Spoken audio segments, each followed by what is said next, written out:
Assalamualaikum warahmatullahi wabarakatuh. Halo semuanya, anak-anakku kelas 7 khususnya.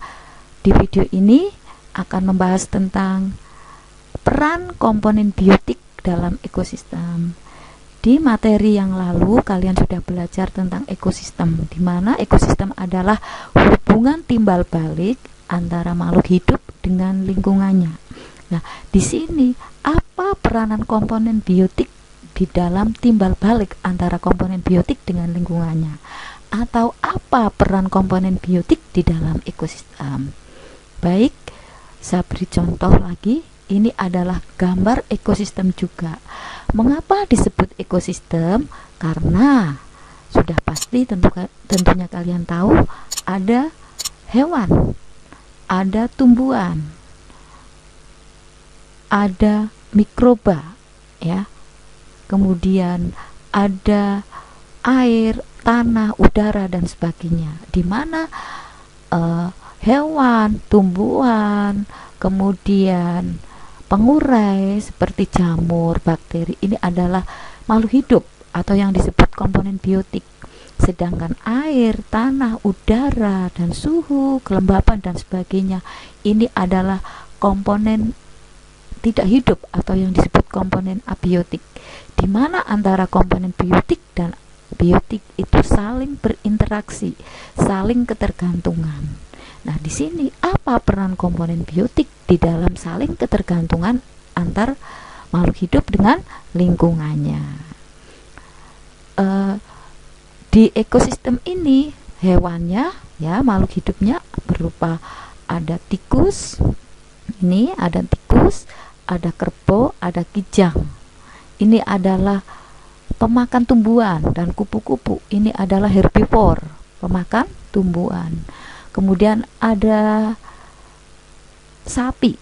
Sapi juga pemakan tumbuhan, ya. Kemudian ada harimau. Kalau harimau adalah pemakan sapi, bisa tikus, bisa kijang. Di atas ada elang. Elang di sini nanti akan makan harimau, bisa juga kijang, bisa juga tikus dan sebagainya. Nah, ini saya transfer menjadi jaring-jaring makanan, ya, supaya lebih jelas apa peran biotik. Bisa jelas. Nah, ini adalah gambaran jaring-jaring makanan. Saya transfer. Ini adalah mewakili tumbuhan, ada 3 macam tumbuhan. Tumbuhan di sini dimakan oleh sapi, oleh kijang. Kemudian sapi juga dimakan, sapi nanti akan dimakan oleh elang, kijang juga dimakan oleh elang. Nah, ini tergambar sudah bahwa tumbuhan di sini berarti sebagai produsen, ya, tumbuhan ini sebagai produsen, menghasil. Nah, ini hasil pengolahan disebut produsen karena ini sebagai penghasil, sebagai penghasil makanan, ya, juga sebagai penghasil gas oksigen. Ini dimanfaatkan oleh khususnya oleh hewan pemakan tumbuhan atau konsumen tingkat 1, herbivore. Hewan pemakan tumbuhan atau herbivore disebut tingkat 1 dimakan oleh konsumen berikutnya. Kemudian di sini ada mikroba. Mikroba ini adalah sebagai pengurai, menguraikan bahwa makhluk hidup di sini apakah selamanya akan hidup? Tentu akan mati, ya. Entah karena dibunuh atau karena kecelakaan atau karena faktor usia. Nah, kalau sudah mati akan diuraikan oleh pengurai. Karena pengurai di sini memperoleh butuh makanan juga melalui penguraian. Penguraian nanti akan menghasilkan yang namanya humus. Untuk lebih jelasnya saya transfer lagi dalam bentuk ini, mewakili dari gambar ekosistem tersebut di atas. Jadi saya ambil mulai dasar tumbuhan. Jadi tumbuhan di sini berarti berperan sebagai produsen, sebagai penghasil makanan, ya. Kemudian produsen ini akan dimakan oleh herbivora. Herbivora di sini saya gambarkan ulat. Kalau di jaring-jaring makanan tadi atau di ekosistem tadi ada kerbau, ada ada belalang, ada kupu, ya. Ini adalah konsumen tingkat 1. Kijang juga konsumen tingkat 1 sebagai konsumen. Konsumen tingkat 1 akan dimakan oleh tikus, misalnya belalang dimakan oleh tikus. Tikus ini berarti konsumen tingkat 2. Tikus akan dimakan oleh elang. Elang di sini konsumen tingkat 3. Jadi di sini gambarannya saya tekankan tumbuhan ini sebagai produsen, sedangkan hewan yang memakan antara lain tumbuhan untuk konsumen tingkat 1, konsumen tingkat 1 dimakan oleh konsumen tingkat 2 dan seterusnya. Ini semuanya adalah sebagai konsumen. Nah, di mana mikrobanya? Ada di dalam tanah, ya, menguraikan sisa-sisa organisme yang ada di dasar, istilahnya, ya. Di sini yang menguraikan sisa-sisa organisme yang sudah mati. Itu saya jelaskan satu persatu mulai dari tumbuhan. Jadi tumbuhan di sini adalah berperan sebagai produsen. Dan organismenya disebut organisme autotrof atau fotoautotrof. Apa maksudnya? Auto itu sendiri, tropikos itu menyediakan makanan. Jadi autotrof adalah organisme yang mampu menyediakan atau mensintesis makanan sendiri. Nah, komponen autotrof ini adalah produsen, khususnya tumbuhan yang mempunyai klorofil yang bisa melakukan fotosintesis. Lebih jelasnya ini reaksinya. Jadi saya tegaskan di sini bahwa tumbuhan itu berperan sebagai produsen, penghasil. Nah, mengapa disebut produsen? Karena bisa memproduksi makanan sendiri. Melalui apa?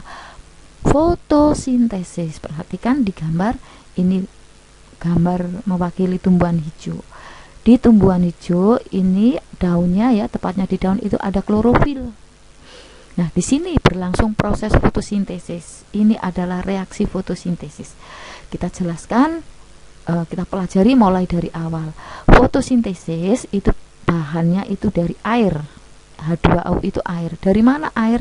Dari dalam tanah, diserap dari akar, silem, ya, silem akar, silem batang, kemudian menuju ke daun, ya, tepatnya di klorofil. Nah, di daun itu ada namanya stomata. Stomata ini menyerap CO2, karbon dioksida. Di klorofil terjadilah reaksi seperti ini, H2O plus CO2 bereaksi. Untuk bereaksi kan perlu energi, ya. Energinya dari mana? Energi cahaya diserap oleh klorofil. Nah, jadi tempatnya di klorofil, energinya dari cahaya. Bereaksi ini, ya, menghasilkan monosakarida. Bisa dalam bentuk gula, ya. Jadi ini adalah karbohidrat sederhana dalam bentuk monosakarida. Bisa juga dalam bentuk polisakarida, tepung, tergantung jenis tanamannya. Dan oksigen. Nah, ini semuanya ini kan yang dimanfaatkan oleh makhluk hidup. Oksigen ini nanti dilepas kembali melalui stomata, digunakan untuk bernafas oleh makhluk hidup, khususnya makhluk hidup yang tidak bisa melakukan fotosintesis, manusia, hewan. Nah, itu, ya. Nah, monosakaridanya dalam bentuk gula ini, atau bisa juga dalam bentuk polisakarida, amilum, tepung. Bisa dalam bentuk biji, bisa dalam bentuk umbi-umbian, tergantung jenis tanamannya. Nah, ini kan akan dimanfaatkan oleh makhluk hidup, oleh konsumen sebagai pemakan. Jelas, ya. Jadi tumbuhan di sini berperan sebagai produsen. Nah, organismenya disebut organisme fotoautotrof. Jadi tumbuhan disebut organisme fotoautotrof, artinya bisa melakukan fotosintesis, bisa melakukan membuat makanan sendiri. Ini saya tunjukkan reaksi fotosintesis yang lain, sama saja, ya. Konsepnya sama, ini sama, bisa kalian perhatikan. Nah, sekarang yang berikutnya adalah manusia. Berbagai macam hewan itu berperan sebagai komponen biotik konsumen. Dalam hal ini adalah sebagai pemakan. organismenya disebut heterotrof. Apa itu artinya heterotrof? Heteros itu berbeda, tropikos makanan. Jadi heterotrof merupakan organisme yang memanfaatkan bahan-bahan organik seperti tumbuhan itu tadi sebagai makanan yang telah disediakan oleh organisme lain, khususnya pada tumbuhan. Nah, komponen heterotrof ya. Jadi manusia, hewan itu disebut organisme heterotrof. Ya, ada hewan, ada manusia. Jadi ini untuk memperoleh makanannya adalah dari organisme lain. Untuk herbivore dari tumbuhan. Konsumen bisa tumbuhan, bisa organisme lain. Nah, itu sebagai pemakan kalau di hewan manusia itu. Nah, untuk mikroba itu sebagai apa? Perhatikan saya jelaskan di sini bahwa komponen biotik konsumen ya yang sudah disebutkan tadi, ada hewan, ada manusia, dan juga pengurai itu juga komponen biotik konsumen. Komponen konsumen di sini adalah sebagai heterotrof. Ya, perhatikan untuk heterotrof ini untuk manusia, hewan, ini sebagai pemakan. Nah, mengapa kok perlu makan? Karena untuk memperoleh energi. Seperti ambil satu contoh di rantai makanan, ini produsen, tikus memakan produsen atau konsumen tingkat 1 memakan produsen, kelompok herbivora ya biasanya yang memakan tumbuhan, bisa tikus, bisa kambing, bisa sapi, kerbau dan sebagainya. Itu adalah konsumen tingkat 1. Konsumen tingkat 1 ini akan dimakan oleh konsumen tingkat 2 dan seterusnya. Konsumen tingkat 2 dimakan oleh konsumen tingkat 3. Ini tujuannya adalah untuk memperoleh energi. Bagaimana prosesnya? Menguraikan bahan organik ya dari tumbuhan, bisa juga dari hewan kalau konsumen makan konsumen tingkat 1 melalui proses oksidasi atau pembakaran. Bisa kalian perhatikan? Ini adalah reaksi oksidasi. Jadi reaksi oksidasi adalah dari gula, karbohidrat sederhana. Ambil contoh kita manusia, kita akan misalkan lemas ya, itu kan berarti kekurangan energi. Maka dengan makan maka akan menjadi tidak lemas lagi. Mengapa? Karena kita makan. Ambil satu contoh, makan nasi, kan ada karbohidratnya. Ini ya, ini glukosa itu adalah karbohidrat sederhana yang sudah diproses demikian rupa di dalam proses pencernaan manusia. Nah, gula ini nanti di dalam sel-sel tubuh ketemu dengan oksigen, CO2. Gula ini masuk ke dalam tubuh melalui makan, O2 melalui bernafas. Di sel-sel tubuh terjadi reaksi yang namanya reaksi oksidasi, menghasilkan energi ini. Sampahnya CO2 ini keluar. Kita kan bernafas mengeluarkan CO2. Dimanfaatkan oleh tumbuhan untuk fotosintesis. Air di sini keluar dalam bentuk keringat, bisa juga dalam bentuk urin. Nah, jelas ya. Berarti komponen biotik yang konsumen di sini adalah sebagai konsumen, sebagai pemakan. Nah, bagaimana peran untuk mikrobanya? Kalau pemakan kan di sini ada konsumen tingkat 1, konsumen tingkat 2, konsumen tingkat 3. Bagaimana jamur dan bakteri berasal dari organisme yang memperoleh energi, humus. Nah, perhatikan.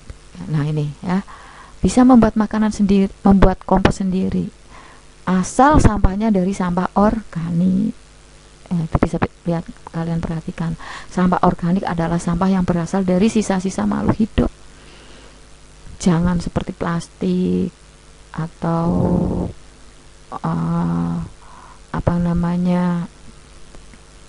sebangsa plastik, itu tidak boleh ya, karena tidak dapat diuraikan. Yang bisa diuraikan adalah seperti sisa-sisa dari makhluk hidup. Itu dengan tanpa campur tangan manusia, maka akan terjadi pembusukan. Nah, bakteri, mikrobanya dari mana? Bakteri, jamur. Di lingkungan kita kan banyak bakteri jamur, cuma kan tidak kelihatan karena bakteri jamur itu bersifat mikro, artinya kecil, tidak bisa dilihat secara langsung, tapi hasilnya kelihatan berubah menjadi humus. Oke, itu anak-anak, peran komponen biotik di dalam ekosistem. Terima kasih, sampai jumpa pada video berikutnya. Wassalamualaikum warahmatullahi wabarakatuh.